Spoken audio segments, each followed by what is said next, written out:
Rien qu'écouter ce message sur la puissance te rend puissant. Rien qu'écouter. Rien qu'écouter. Rien qu'écouter, mes frères. Ils ont écouté et ils ont reçu. C'est que Pierre voulait les communiquer en imposant les mains. Parce que ce n'était pas la puissance de Pierre, c'était la puissance de Dieu. Et elle a opéré sans la permission de Pierre.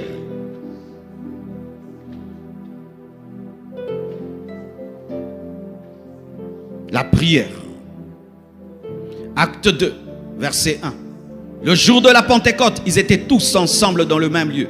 Tout à coup, il vint du ciel un bruit, comme celui d'un vent impétueux, et il remplit toute la maison où ils étaient assis. Et moi, je crois qu'ils n'étaient pas là ensemble en train de causer, de papoter.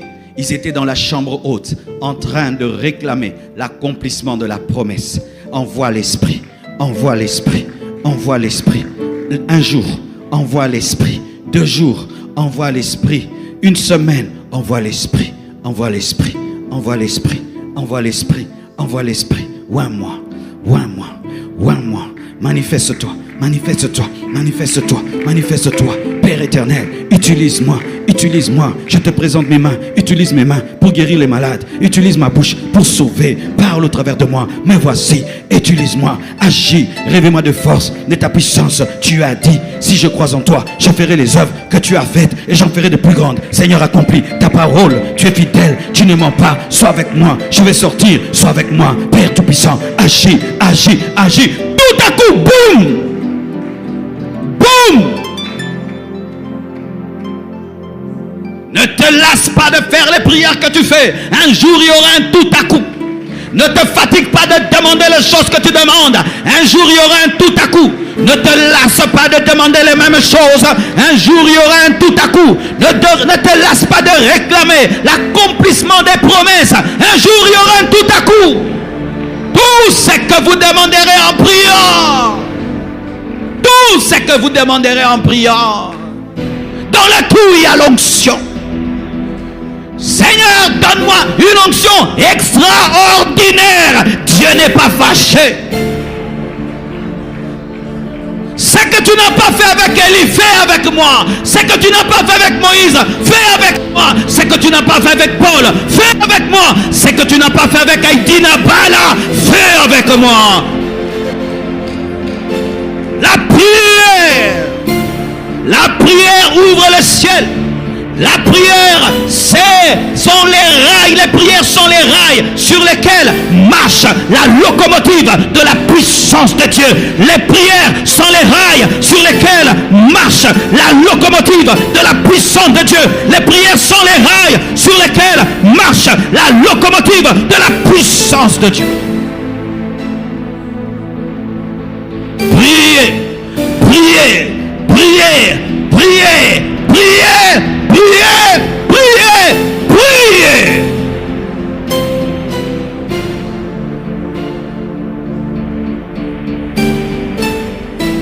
Tu as envie de prier, tu pries. Tu n'as pas envie de prier, tu pries.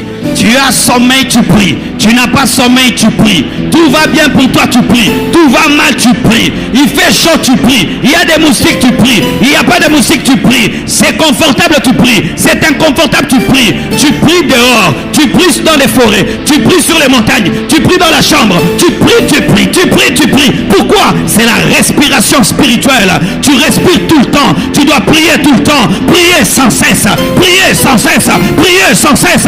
Prier sans cesse.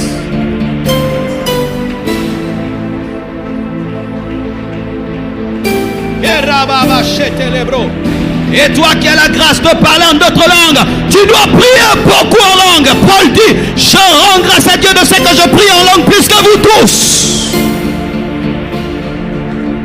Paul était le champion du parler en langue. Paul était le champion du parler en langue. Paul était le champion du parler en langue. Pas de médisance, pas de médisance. Il était le champion du parler en langue. Il n'était pas le champion de médisance. Il était le champion du parler en langue.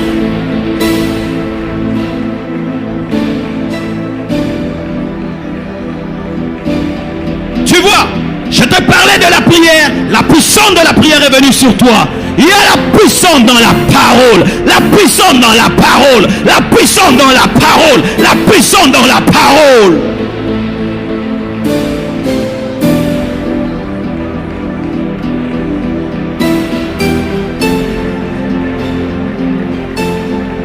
La musique, pas le drum, seulement le piano. La musique aussi libère la puissance de Dieu et attire la puissance de Dieu. Ces derniers temps, je ne fais qu'écouter que 3 chansons. 3 chansons. Je suis tombé dessus par hasard. Quand j'ai mis cette chanson, elle m'a fait quelque chose. Elle m'a fait quelque chose. J'ai senti qu'elle m'a transporté. Je suis allé chercher sur YouTube la chanson. Et j'ai commencé à la mettre en repeat. Quand je viens prêcher, je l'écoute, je l'écoute, je l'écoute, je l'écoute. Quand je prie, je l'écoute, je l'écoute, je l'écoute, je l'écoute, je l'écoute, je l'écoute, je l'écoute, je l'écoute. Et elle crée une atmosphère de gloire permanente sur moi. Les hommes d'onction vivent avec une chanson. Les hommes d'onction vivent avec une chanson. Un homme d'onction ne dit jamais je n'aime pas la musique. Jamais. Dieu aime la musique. Tout homme d'onction aime la musique.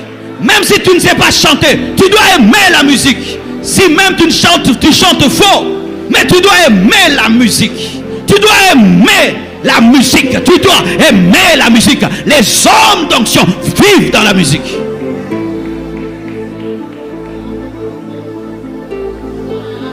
Nous avons connu un catcheur dans ce pays.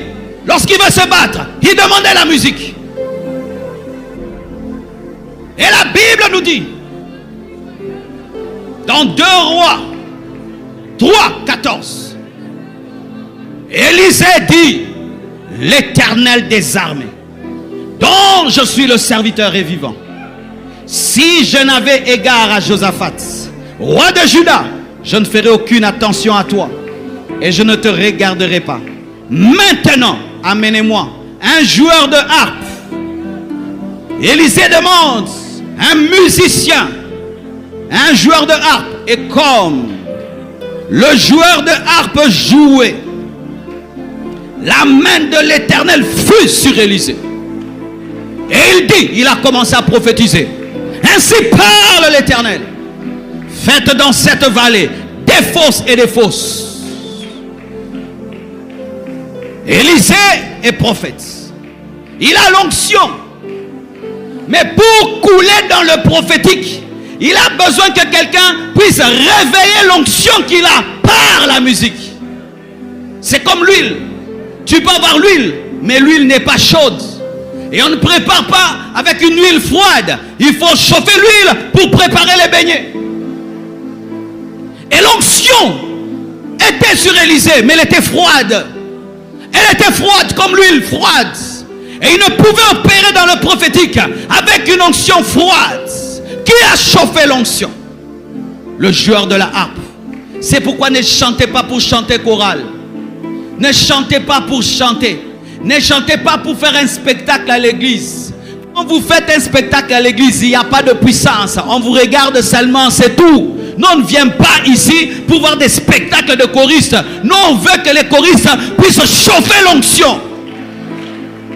C'est-à-dire que quand je monte ici, je trouve déjà, vous avez chauffé l'onction. Pas que j'arrive, c'est froid, je dois maintenant chauffer. Non, ce n'est pas ça le travail des choristes.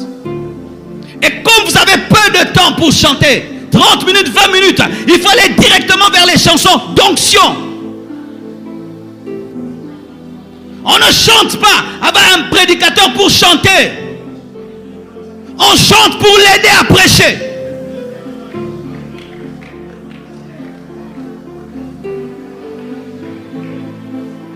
On chante pour permettre à Élisée de prophétiser. Et quand les chansons ne sont pas bonnes, la musique n'est pas bonne, la prédication peut rater. Surtout si le prédicateur lui-même ne sait pas chanter. C'est pourquoi, homme de Dieu, si tu sais chanter et la chorale te donne la chair, tu ne sens pas la gloire pour fonctionner, chante encore pour avoir une huile chaude.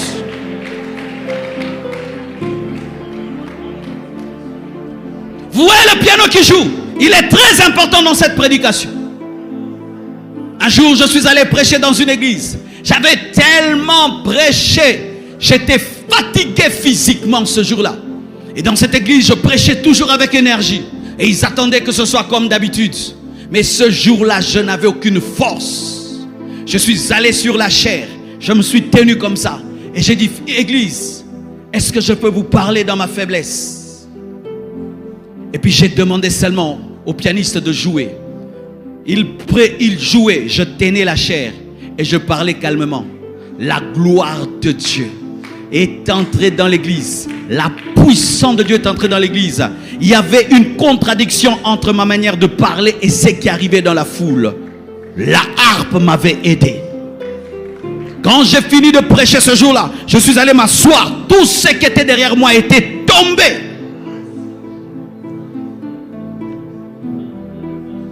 Ne choisissez pas les chansons parce que c'est la chanson à la mode. Ne choisissez pas les chansons parce que tu aimes bien la chanson. Pose-toi la question, est-ce que ça va aider le prédicateur à prêcher? Est-ce que ça va aider Élisée à libérer le message? Une musique spirituelle ouvre le ciel. Une mauvaise musique ferme le ciel. C'est pourquoi tu dois avoir tes musiques spirituelles. Tu dois avoir tes cantiques. Où tu sais que quand tu écoutes ça, même si tu n'as pas envie de prier, tu commences à prier. Même si tu n'as pas envie d'adorer, tu commences à adorer. Il faut avoir ça. Et si tu n'as qu'une seule chanson, mets toujours ta chanson là. Même si c'est une vieille chanson, les anciennes chansons, mets ça. Ma femme à moi, elle aime chanter les vieux cantiques de 1990. Mais si c'est ce qu'il a, elle écoute ça. Tu vas la trouver, elle écoute des chansons, tu dis, mais ça c'est quoi? Mais elle se sent à l'aise dans les vieux cantiques.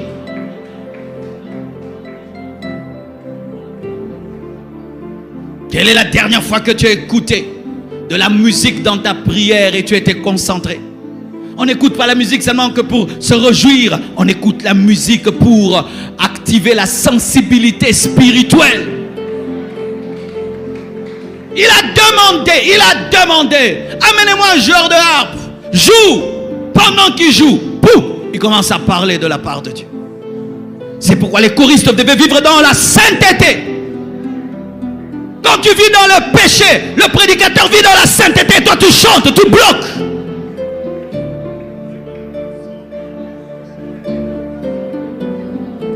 Nous n'avons pas besoin que de vos belles voix, nous voulons des belles vies.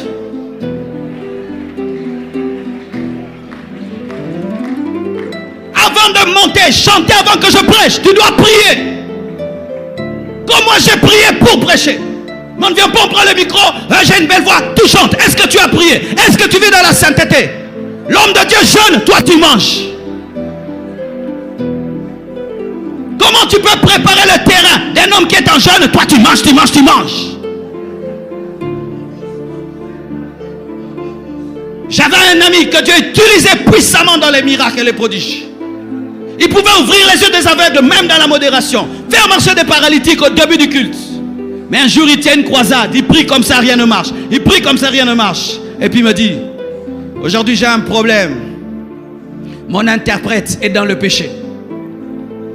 Parce que lui, parlait lingala. L'interprète parlait en français. Et tous ceux qui entendaient l'interprète, ils l'entendaient dans ses péchés. Lorsque tu travailles avec un homme de Dieu, tu dois avoir le même style de vie que lui. On ne peut pas avoir un homme de Dieu ouin. Les choristes ne sont pas ouin. Un homme de Dieu qui craint Dieu. Les choristes ne craignent pas Dieu. Ça crée un problème au niveau de la harpe.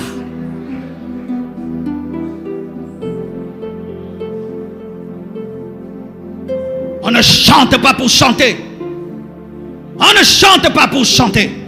On ouvre le ciel en chantant, afin de permettre au message de sortir de la puissance. Si je te montre mes notes, je n'ai rien écrit. Je n'ai que des versets bibliques. Point barre. Il n'y a aucun texte dans mon message. Aucun texte. Il n'y a que des versets. D'où me vient tout ce que je dis? C'est l'atmosphère. Ce n'est que l'atmosphère. Je n'ai que des versets bibliques. Je n'ai aucun texte.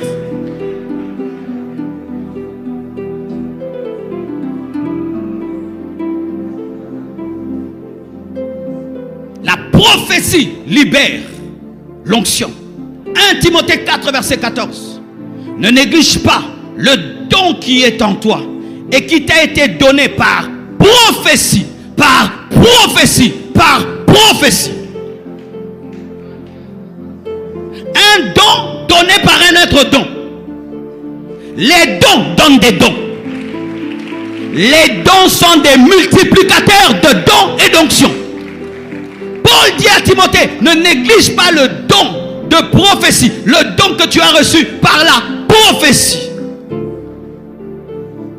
Quelqu'un peut te dire, reçois le don de miracle, et tu le reçois. Et tu le reçois. Et tu le reçois. Vous voyez, il a reçu. Il a reçu. Il a reçu. La prophétie. C'est pourquoi il ne faut pas prophétiser pour prophétiser. Il faut être sûr que Dieu t'a parlé. Et lorsque c'est Dieu qui parle, la prophétie contient des cadeaux. Contient des cadeaux. Contient des cadeaux. Et la prophétie télécharge des cadeaux de Dieu. Un jour, un homme de Dieu m'a regardé et m'a dit, je te vois, tu vas commencer à faire des croisades. Les paralytiques vont marcher, les aveugles vont voir. Il ne m'a pas touché, il ne m'a pas imposé les mains. Mais la prophétie a libéré quelque chose sur moi. Si l'homme de Dieu qui t'avait parlé ce jour-là était un vrai serviteur de Dieu, sache que tu as reçu quelque chose. Même s'il ne t'avait pas touché, même s'il ne t'avait pas touché, même s'il ne t'avait pas touché.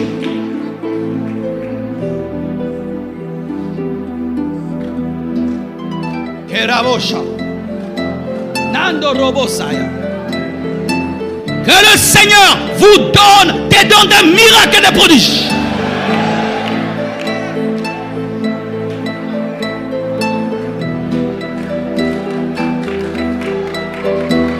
Les signes et les prodiges deviennent une caractéristique de cette église au nom de Jésus-Christ de Nazareth. Arrachez les béquilles, ouvrez les yeux des aveugles, faites marcher les paralytiques, guérissez les malades, guérissez les malades, guérissez les malades. Soyez des revivalistes dans votre génération. Soyez des revivalistes dans votre génération. Soyez des revivalistes dans votre génération. Soyez des hommes feu, des hommes feu, des hommes feu, des hommes feu.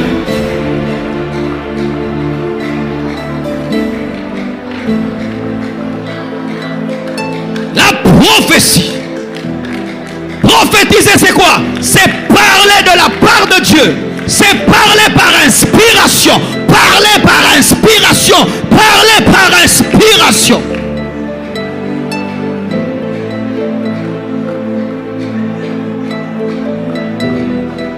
Que Dieu au travers de toi démontre qu'il est vivant. Que Dieu au travers de toi démontre qu'il existe. Que Dieu au travers de toi démontre qu'il n'est plus dans le tombeau, mais qu'il est assis à la droite de Dieu le Père. Que Jésus-Christ dans ta vie devienne démonstration, démonstration, démonstration, démonstration, démonstration.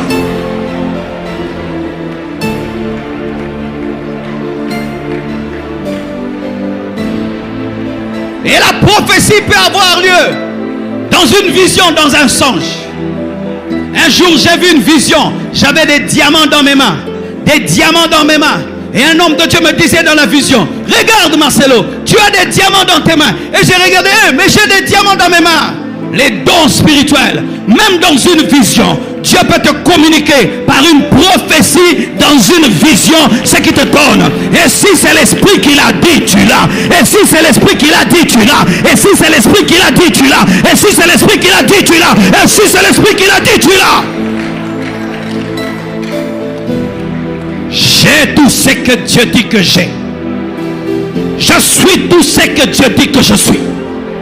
Je possède tout ce que Dieu dit que je possède. Je deviens tout ce que Dieu dit que je deviens. J'entre là où Dieu dit que j'entre. J'opère dans la dimension que Dieu dit que j'opère.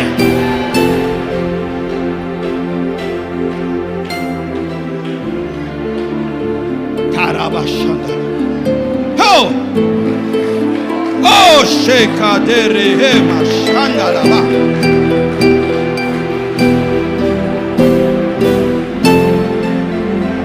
Huitièmement, l'atmosphère et la fréquentation.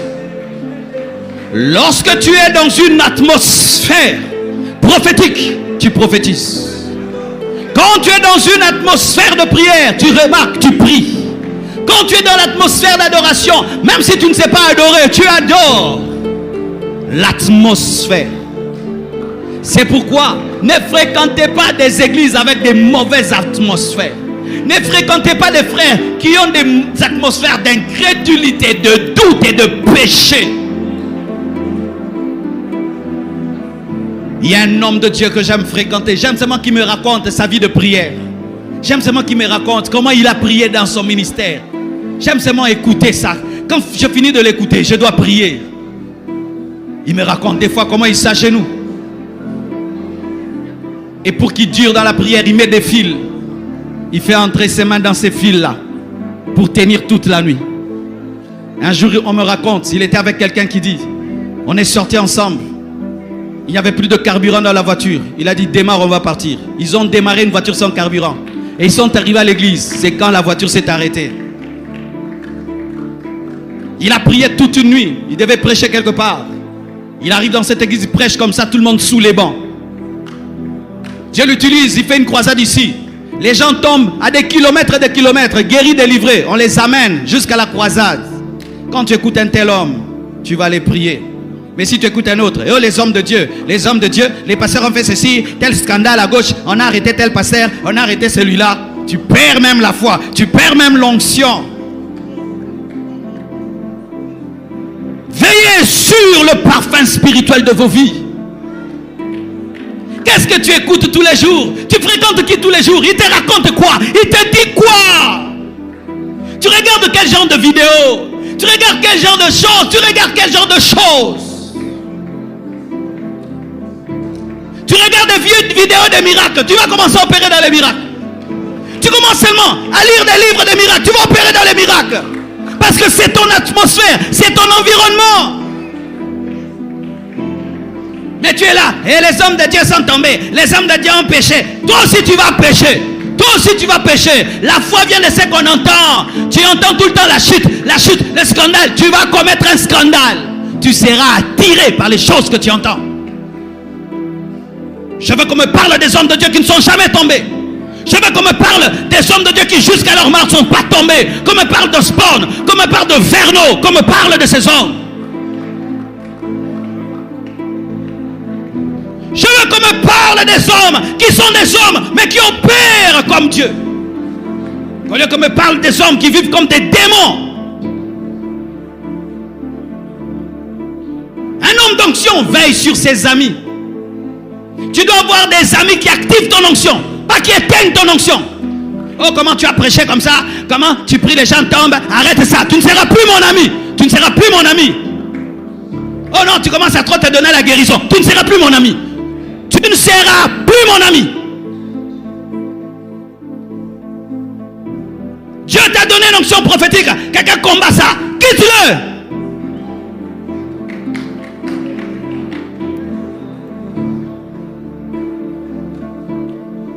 Qui te parle? Qui t'influence? Qui te tire? Regardez une chose terrible dans la parole de Dieu. 1 Samuel 10, versets 9 à 11. Dès que Saoul eut tourné le dos pour se séparer de Samuel, Dieu lui donna un autre cœur. Il était avec Samuel et puis Dieu lui donne un autre cœur. Tous ces signes s'accomplirent le même jour. Lorsqu'ils arrivèrent à Gibéa, voici une troupe de prophètes vint à sa rencontre.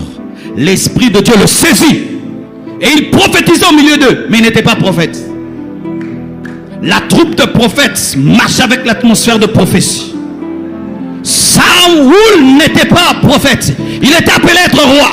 Mais quand il entre dans l'atmosphère de la troupe de prophètes, il commence à dire, ainsi dit le Seigneur, ainsi dit le Seigneur. Et la Bible dit, les gens ont dit, est-ce que Saoul est aussi l'un des prophètes? Non, il n'est pas prophète, mais il prophétise à cause de l'atmosphère.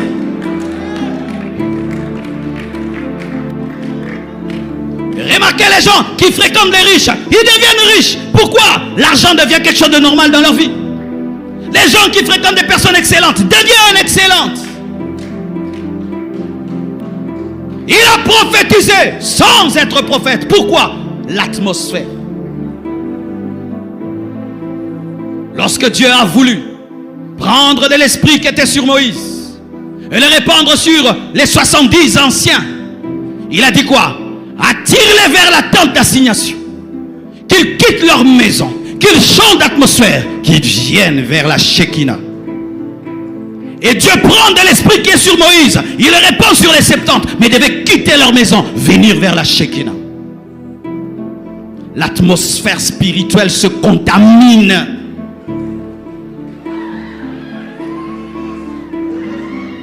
L'atmosphère spirituelle se contamine. Tu mets ton pied dans la maison d'un féticheur, les démons entrent en toi. Et les gens, quand ils entrent dans l'église, ils doivent sentir l'église saturée du roi de l'église, du seigneur de l'église, du chef de l'église. Ou même si le protocole ne te reçoit pas, Jésus lui-même te reçoit. Tu entres, tu dis, oh, Dieu est ici, Dieu est ici. Quand vous lisez la parole, dans 2 Samuel 23, verset 8 jusqu'à 23, il y a quelque chose d'extraordinaire. On nous parle des vaillants de David. On nous dit que ces hommes tuaient des géants. Ils pouvaient prendre une lance. Il la lance comme ça. Ça tue des milliers de personnes. Mais on ne nous montre pas quand est-ce que ces hommes étaient ouins. On ne nous montre pas quand est-ce que les vaillants de David ont été ouins. Mais ils ont fait des choses plus que David. C'était aussi des tueurs de géants comme David. Pourquoi? Il fréquentait un homme qui avait l'onction pour tuer les géants. Il mangeait avec celui qui avait l'onction pour tuer les géants. Il s'asseyait sur la chaise de celui qui avait l'onction pour tuer les géants. Il causait, il s'est cogné des fois. Il s'est cogné. Je vais vous expliquer ça demain. Je vais vous expliquer l'onction dans tout le corps. Ce qui a fait que même on a jeté un homme sur les ossements d'Élisée et les ressuscité. Ça je vais expliquer demain. Ils se cognaient avec David. Ils étaient tout le temps. Mais ils n'étaient pas qu'avec le corps de David. Ils étaient avec les anges de David. Ils étaient aussi dans l'onction de David. Pendant que je prêche ici, mon corps est ici, mais mon onction n'est pas qu'ici. C'est là-bas, dans toutes les salles, au travers de toutes les vidéos, même dans les maisons des gens. Moi, je suis ici, mais l'onction que j'ai ne se limite pas ici. C'est partout dans cette salle. Dommage que des fois, des gens qui sont à côté des oins de Dieu ne reçoivent rien. Des Géasi. Des Géasi. Comment tu peux fréquenter un homme puissant et toi, tu n'opères pas dans la puissance? C'est quand tu les traites comme ton ami. Tu les traites comme un homme. C'est ce qu'on nous a prêché une fois. Quand il y a trop l'habitude, on n'a plus les yeux spirituels pour voir le roi dans l'homme.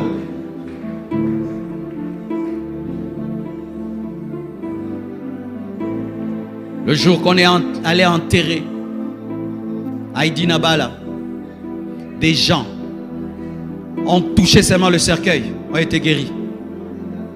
Le jour qu'il a poussé le dernier cri dans la chambre, les malades qui étaient dans l'hôpital ont été guéris. Tu sais, si tu n'opères pas dans la puissance, tu vas dire que ce sont des mensonges. Mais c'est vrai. C'est vrai, mes frères. C'est vrai. L'atmosphère. Tu as la grâce de t'approcher d'un homme d'onction. Frère, maximise cette grâce. Ce n'est pas tout le monde qui s'approche des oins de Dieu.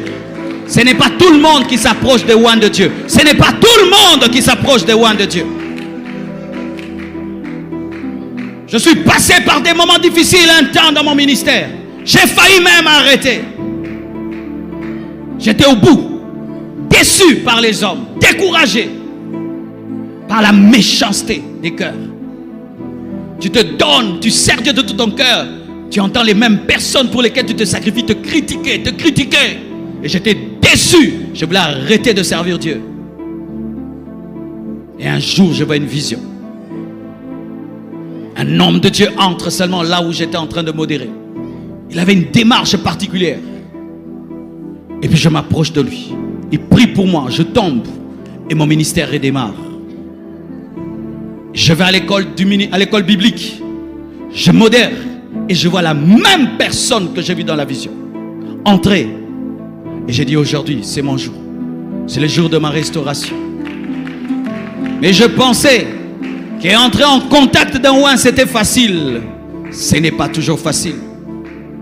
Demandez à la femme à la perte des sangs. Demandez à Bartimée. Demandez à Zachée. Ce n'est pas facile. Jésus n'allait pas dans les maisons. Coco, est-ce qu'il y a un malade? Jamais Jésus ne l'a fait. Les gens devaient créer un chemin dans la foule jusqu'à lui. Preuve de leur foi. Et certains pensent qu'un jour, je viendrai chez vous, coco. Je le faisais quand vous étiez à 100, à 50. 9000 personnes. Comment j'irai chez vous? Je vais tomber malade. C'est vous qui devez créer le chemin.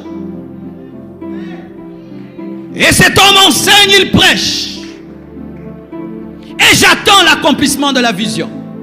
Qu'il prie pour moi, qu'il commence un service et je veux profiter pour aller. Il finit, il entre dans le bureau. J'ai été déçu.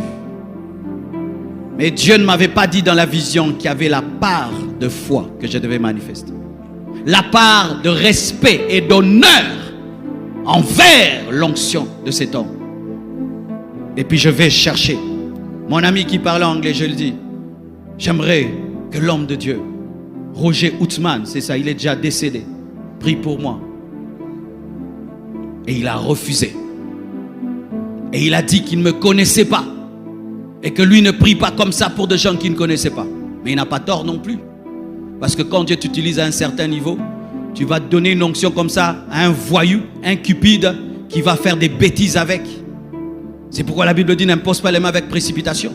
Je peux t'imposer les mains n'importe comment pour te guérir, te délivrer.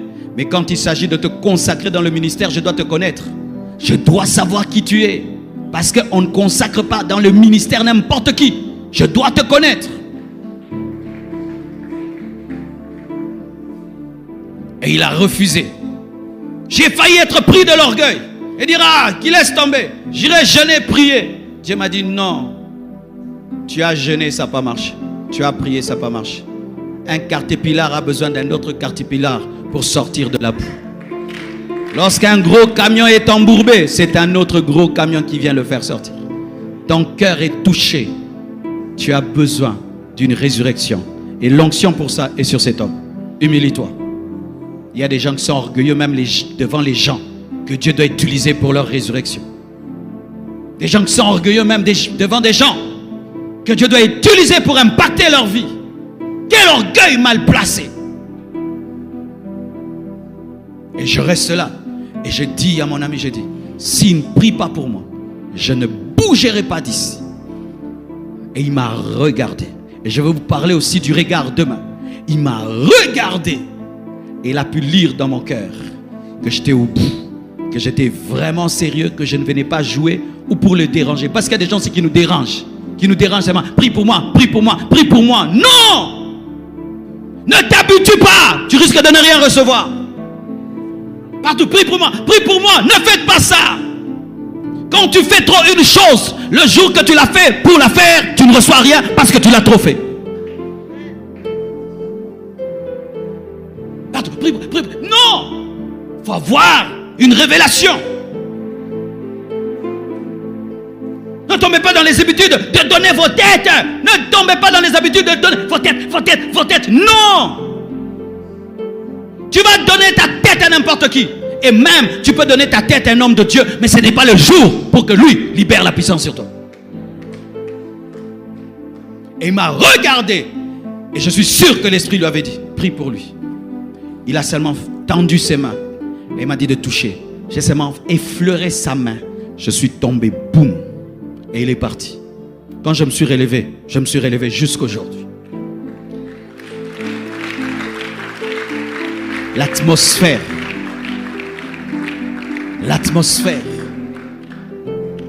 Frères et sœurs, Tu as besoin d'être dans une atmosphère de gloire, une atmosphère de puissance, une atmosphère d'onction.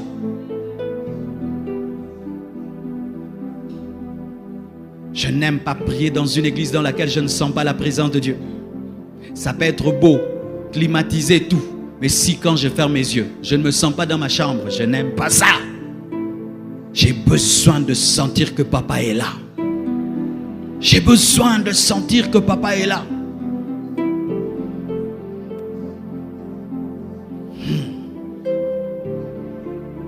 J'aimerais terminer. L'imposition des mains. Les mains, ces mêmes mains qui mangent, ces mêmes mains, si petites, peuvent toucher un homme et il voit. Toucher un homme et il reçoit la puissance de Dieu. Il est baptisé du Saint-Esprit. Dieu est terrible. De sorte même que dans les Écritures, il y a une doctrine qu'on appelle la doctrine de l'imposition des mains. La doctrine des mains. Frères, sœurs, tu peux recevoir la puissance de Dieu quand un oint te touche. Si tu crois, à l'âge de 21 ans, un oint de Dieu, le pasteur Capé, m'a touché. La puissance qui était sur lui est venue dans ma vie. J'ai commencé à prêcher comme lui, opérer dans l'onction comme lui. J'étais un jeune garçon, mais ce qui était sur lui est venu sur moi par les mains. Par les mains.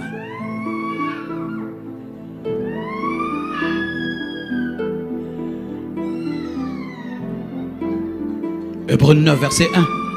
C'est pourquoi, laissant les éléments de la parole de Christ, tendons à ce qui est parfait, sans poser de nouveau le fondement du renoncement aux œuvres mortes, de la foi en Dieu, de la doctrine des baptêmes, de l'imposition des mains. Vous imposerez les mains malades et les malades seront guéris. Dieu faisait des miracles extraordinaires par les mains des apôtres. Des miracles extraordinaires par les mains des apôtres. Il faut respecter tes mains. Et respecter les mains des oints de Dieu. Respecte tes mains.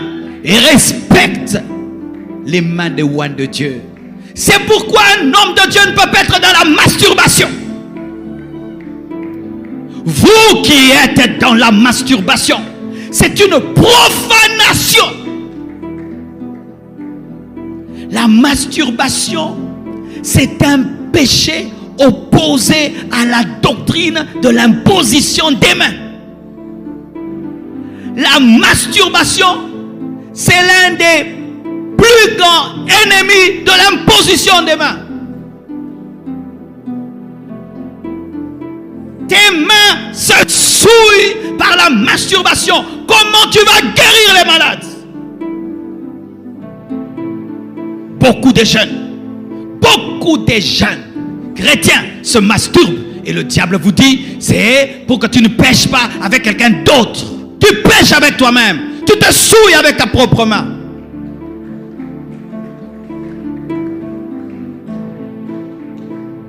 Tu veux savoir où part ta puissance? Par la masturbation.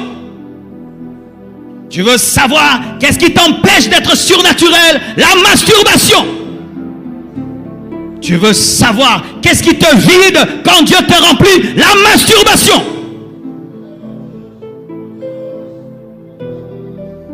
Les caresses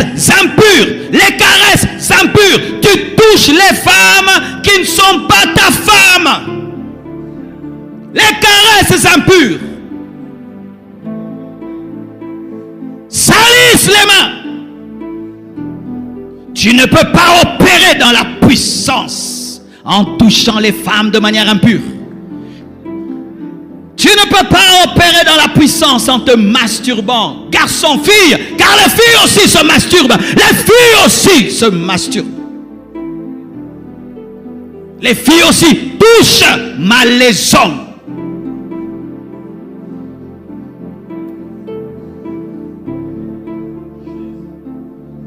Il ne suffit pas de prier, non.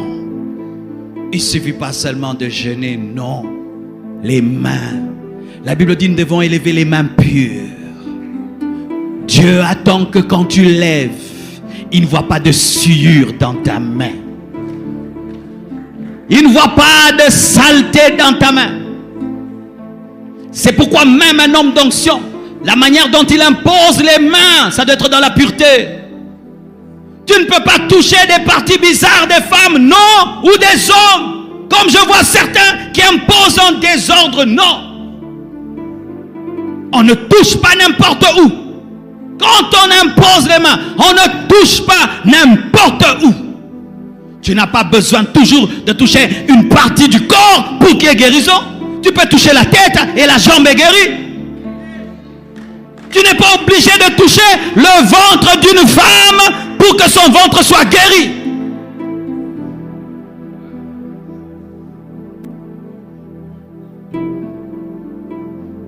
Les mains.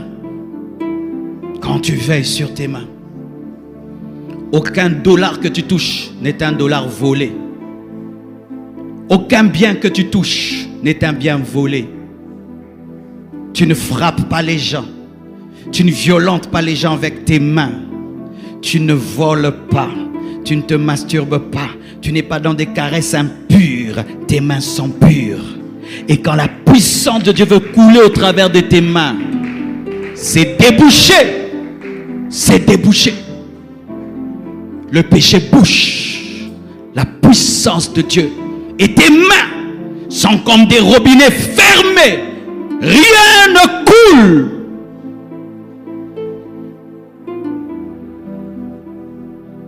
Ne jouez pas avec vos mains. Ne touchez pas n'importe quoi.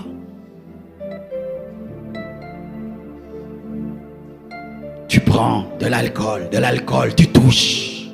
Tu fumes, tes mains, la cigarette. Et puis tu vas toucher les mains. La drogue. Et puis tu vas toucher.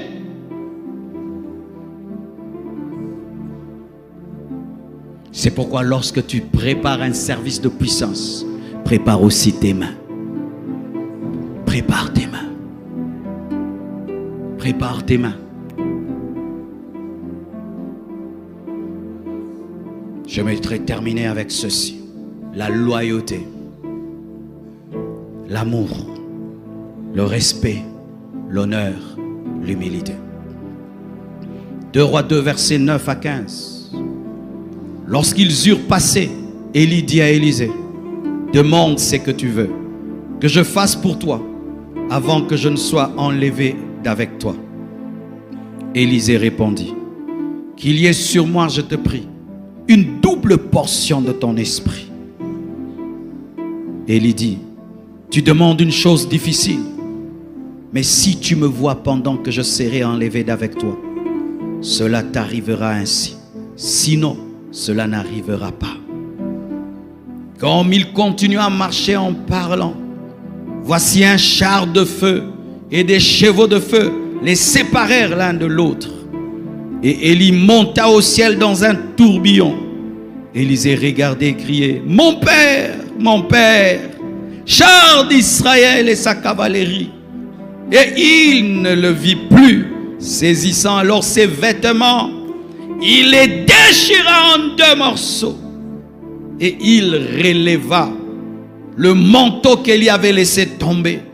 Puis il retourna et s'arrêta au bord du Jourdain. Il prit le manteau qu'Élie avait laissé tomber. Et il en frappa les eaux et dit, où est l'Éternel, le Dieu d'Élie? Lui aussi, il frappa les eaux. Lui aussi, toi aussi, tu frapperas les eaux. Toi aussi, tu frapperas les eaux. Toi aussi, tu frapperas les eaux. Toi aussi, tu frapperas les eaux. Qui se partagèrent ça et là. Élisée passa.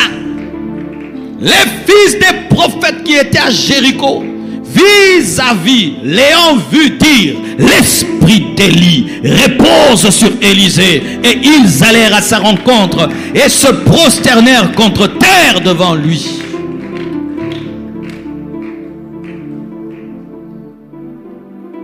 C'est bien ce que je viens de dire. Mais quelle est l'histoire d'Élisée qui qui reçoit le double de l'onction d'Élie.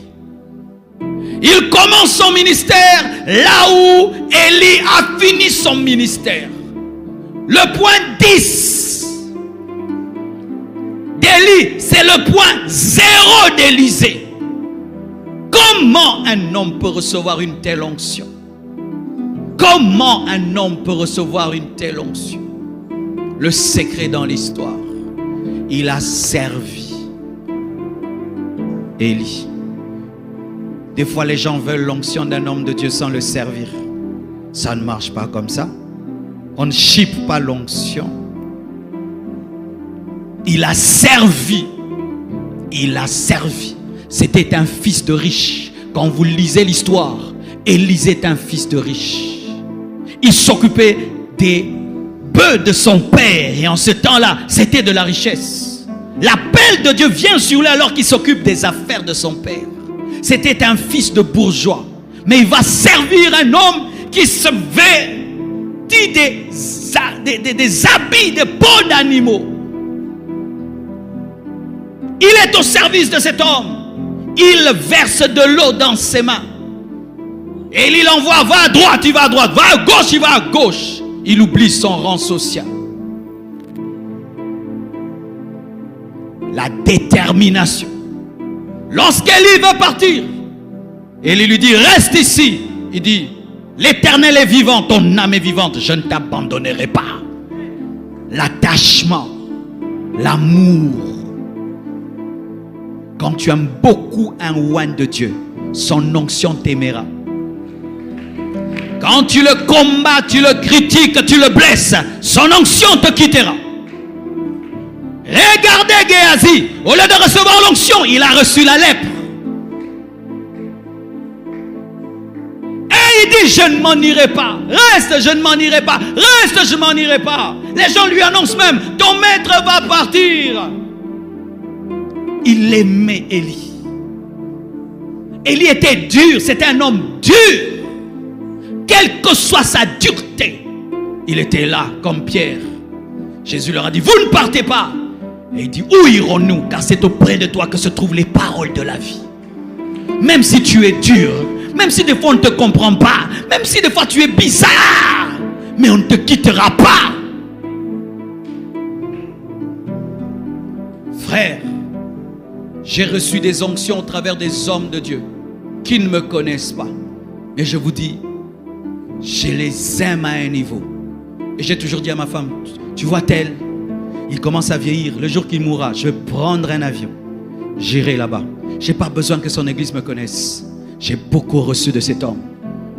C'est un homme de Dieu que j'écoute quand j'ai trop prêché. Je suis fatigué de prêcher. Quand seulement je mets sa prédication, Blanche me dit, ah, tu as besoin d'encouragement? Oui. Il prêche toujours de tout son cœur. Il a toujours, quand je l'écoute, je dis, prêche. Moi aussi, je vais prêcher. Il ne me connaît pas. Mais j'aime tellement son ministère. J'aime tellement l'onction qui est sur lui, que cette onction est venue sur moi. C'est pourquoi un homme de Dieu peut prier pour 10 personnes. 2 reçoivent vraiment son onction. Les autres ne reçoivent pas. C'est dans les cœurs. J'aimais tellement mon père spirituel. J'ai même sacrifié mes études pour son ministère. Sacrifié même la relation avec mon père pour son ministère. J'aimais sa vision comme si c'était la mienne. Je ne disais pas l'église du pasteur Capé. C'était mon église. Je quitte l'université, l'école, je vais à l'église, je vais arranger, j'arrange les bancs, je balaye, j'arrange. Je ne veux même pas qu'ils me connaissent ou qu'ils me disent merci. Le jour qu'il a prié pour moi, c'est venu. Mais quand tu critiques, tu combats dans le secret, tu ne te donnes pas, tu es négligent, tu ne reçois pas la totalité. Élisée a reçu plus qu'Élie. Parce que ce n'était pas l'onction d'Élie, c'était l'onction de Dieu. Un homme de Dieu peut t'aimer, mais son onction ne t'aime pas. Parce que ce n'est pas son onction. Parce que Dieu lit dans les cœurs. Et dit, pas lui. Lui s'il reçoit, il va déchirer l'église. Lui s'il reçoit, il va se rébeller. Lui s'il reçoit, il va devenir kipite. Lui s'il reçoit, pas lui. On peut prier pour 10 personnes le même jour. mais ne reçoit pas la même dose parce qu'on n'a pas le même cœur. C'est comme une bouteille. Il peut avoir 5 bouteilles de 5 litres. Mais la bouteille qui a une grande ouverture recevra plus et rapidement. Mais celle qui est une toute petite, même si c'est 5 litres, ne recevra pas beaucoup. Certains, tu pries pour eux, ils réfléchissent. Est-ce que vraiment ça passe? D'autres disent, comme ils prient, ça va se faire. J'étais un jeune garçon de 21 ans. Le pasteur prie pour nous dire, vous serez des grands hommes. Vous aurez des grandes églises. Vous irez dans le monde entier. Tu n'as même pas un visa. On ne te connaît même pas l'Embala. Tu dis, comme il a dit, Dieu l'a dit, je vais le devenir. À partir d'aujourd'hui, vos vies changent. Comme il a dit, je vais le devenir. Je finis en te donnant un secret.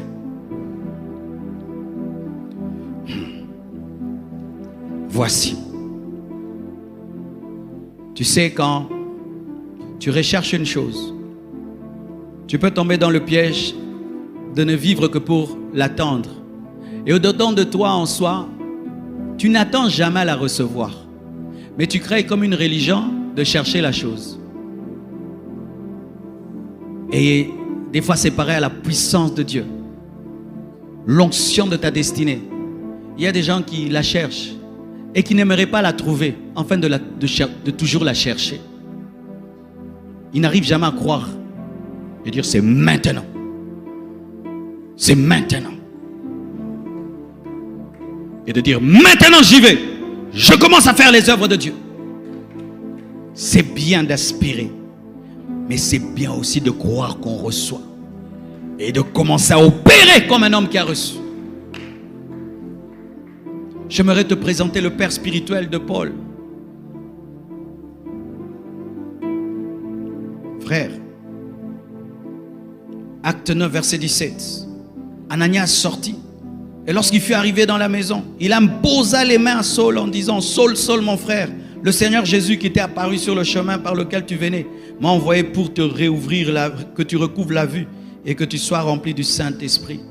C'est Ananias qui a pris Paul quand il est tombé de son cheval, qui ne voyait rien, qui a imposé les mains. Paul a vu, qui a imposé les mains. Paul était rempli de l'Esprit. Mais Ananias après disparaît. Il ne fait pas la compétition avec son fils Paul. Il n'a que faire de la gloire et de l'honneur. L'essentiel, c'est qu'il est utilisé par Dieu. Mais sache que même si tu deviens plus grand qu'Ananias, Ananias est Ananias. Paul est devenu plus grand qu'Ananias. Et Dieu peut t'utiliser plus que moi. Dieu peut commencer à faire avec toi plus que moi. Mais n'oublie jamais ta source. Reste humble. Je vois des fils spirituels, comme maintenant il a une forte onction, il opère dans des grandes choses. Il commence à parler à son père spirituel comme son ami. Ce n'est pas ton ami, parce que s'il ne t'avait pas ouvert les yeux, tu serais aveugle. Si tu n'avais pas imposé les mains, tu ne serais pas rempli de l'esprit. Maintenant que tu écris des épîtres, ne méprise jamais Ananias. J'ai grandi dans une église, avant de rencontrer le pasteur Capé, une église de 20 personnes, chez le pasteur Vicky. Chaque fois qu'il vient me voir dans le bureau, je suis au garde à vous. Ce n'est pas mon ami. Même si la compassion est devenue comme elle est, ce n'est pas mon ami. Ce n'est pas mon ami. Même si c'est une plus grande église, même si, il n'est pas mon ami. Je ne deviendrai jamais son ami.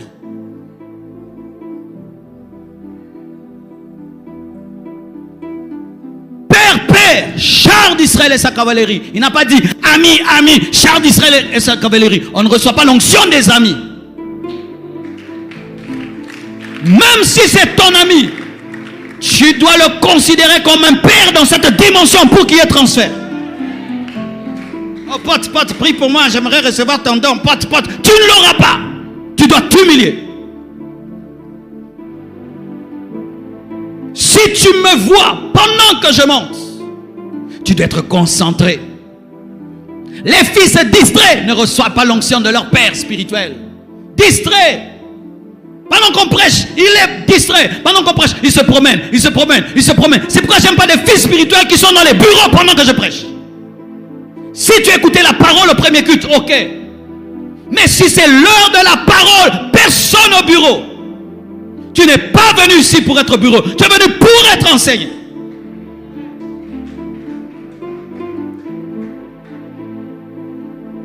Les fils spirituels qui s'arrangent toujours d'être en train de faire quelque chose pour ne pas écouter l'enseignement. Certains même, vous aimez les programmes de votre département plus qu'écouter l'enseignement de votre père spirituel. Toujours au département de femmes, toujours au département des jeunes, jamais au culte d'enseignement. Toujours à l'école, jamais au culte du dimanche. Pour écouter l'enseignement, tu enseignes les enfants. Qu'est-ce que toi on t'enseigne? Toi qui enseignes à l'école, quand est-ce que tu viens pour être enseigné? C'est ainsi que vous voyez quelqu'un fréquente un homme de Dieu, il ne reçoit rien du tout, il est distrait. Quand il lit pas, il ne voit pas, il est tellement d'autres choses. Élie est parti, il est d'autres choses. Alors que quand tu le vois, tu dois crier, Père, je t'ai vu. Précision, je vois des chars et sa cavalerie pour dire, j'ai bien vu, j'ai réussi à la condition, je vois les chars. Et regardez, Élie laisse le manteau. Il n'a pas laissé 2 manteaux. Mais Élisée a demandé le double, mais il n'a pas laissé 2 manteaux parce qu'il n'avait qu'un seul. C'est pourquoi Élie lui avait dit, tu demandes une chose difficile. Je n'ai qu'un manteau, tu veux 2 manteaux. Qu'est-ce qu'Élisée a fait? C'est là que se trouvait le secret. Avant de prendre le manteau, il déchire le sien. Il déchire, et quand tu déchires, tu as combien de manteaux? 2. Face à un manteau, tu dois avoir 2 manteaux. Le manteau qui tombe et le manteau déchiré. Avant de donner le pain est rompu. Pour que le pain se multiplie, il faut qu'il soit rompu. Et pour multiplier dans l'onction, tu dois être brisé. Tu ne recevras pas le double de l'onction de ton père si tu es un orgueilleux. Où est le manteau déchiré? Dieu va nous utiliser puisque nos aînés, des orgueilleux qui disent ça, vous n'aurez jamais. Dieu, nous sommes la seconde génération, la gloire de la seconde génération. Vos pères, quand ils avaient votre âge, ils étaient humbles. Vos pères, quand ils avaient votre âge, ils étaient consacrés. Vos pères, quand ils avaient votre âge, ils étaient purs. Vous, à l'âge que vous avez là, vous êtes orgueilleux de rien même, de rien du tout. Tu vois un jeune garçon de 20 ans, parce qu'il prophétise, il prie un peu là, il est orgueilleux. Et puis il dit que nous sommes la nouvelle génération de faire en plus. Non. C'est quand tu déchires. Et quand il déchire, on ne peut plus porter un manteau déchiré. C'est quand tu prends le manteau, comme tu as déchiré, ça double. Ça double. Oyedepo est plus riche qu'Adeboyi. Son ministère rayonne terriblement. Mais il est humble devant lui. Tous les fils qui sont humbles et brisés entrent dans une dimension supérieure. Ceux qui sont distraits, satisfaits, orgueilleux n'entrent pas dans le double. Et quand il prend, voici encore une chose que vous devez savoir. Tu peux avoir le manteau d'Élie et tu ne fais rien. Élisée pouvait avoir le manteau et puis il dit, est-ce que vraiment j'ai reçu? On ne dit pas qu'il sentit une électricité. On ne dit pas qu'il sentit ceci. Mais il a cru. Et il a osé. Où est le Dieu d'Élie? Il frappe l'eau. L'eau s'ouvre. Il avait la même clé. Et il passe. Les mêmes fils de prophètes qui se moquaient de lui que son père est parti se sont prosternés pour dire, l'esprit d'Élie est sur Élisée. Tu n'as pas besoin de crier partout. Je suis le fils de, je suis le fils de. Manifeste les mêmes œuvres, on va dire que tu es le fils de. Manifeste les mêmes œuvres, manifeste les mêmes œuvres. Au lieu de crier, je suis le fils de, le fils de. Où sont les œuvres? Où sont les œuvres? J'ai vu un jeune garçon quelque part, déclaré partout, je suis le fils du pasteur Marcelo. Il s'habille comme moi, il se coiffe comme moi, il fait tout comme moi. Mais il n'avait rien de moi. Et Dieu m'a dit, tu vois, il t'imite, mais il n'a pas ta vie. Il va tomber dans l'impudicité, dans l'adultère. Et c'est que Dieu m'a dit est arrivé. Il couche avec les filles. Il couche avec les filles. L'église meurt, ça renaît. Il commence à voler des fausses prophéties. Pourquoi? Il pense que l'onction c'est le vêtement, alors que c'est l'intérieur. Il pense que l'onction c'est la barbe, alors que c'est l'intérieur. Il pense que l'onction ce sont les cheveux, alors que c'est l'intérieur.